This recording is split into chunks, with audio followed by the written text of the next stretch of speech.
میں یہاں پر بتاتا چلوں کہ ہر بچے کی اپنی الگ شخصیت اور علامات ہوتی ہیں۔ انہی علامات کو مد نظر رکھتے ہوئے ہم ہومیوپیتھی میں ادویات کو تجویز کرتے ہیں۔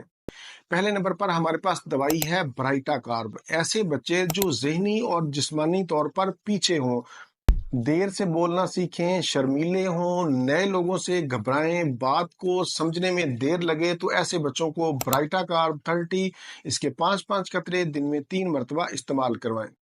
دوسرے نمبر پر ہمارے پاس دوائی ہے اگیریکس 30۔ یہ ایسے بچوں کی دوائی ہے جو بے معنی آوازیں نکالیں، مثلا آ کریں، حرکتیں بے ترتیب ہوں، بچہ سن کر رسپانس تو دے مگر بولا نہ جا سکے، تو ایسے بچوں کی دوائی ہوتی ہے اگیریکس 30۔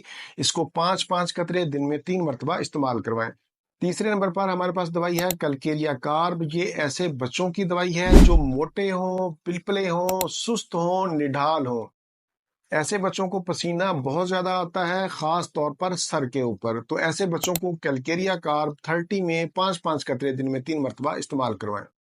چوتھے نمبر پر ہمارے پاس دوائی ہے ہائیوسائمس 30۔ یہ ایسے بچوں کی دوائی ہے جو بے وقت ہنسنا شروع کر دیں، نازیبا حرکات کریں، تو ایسے بچوں کو ہائیوسائمس 30 5 قطرے دن میں 3 مرتبہ استعمال کروائیں۔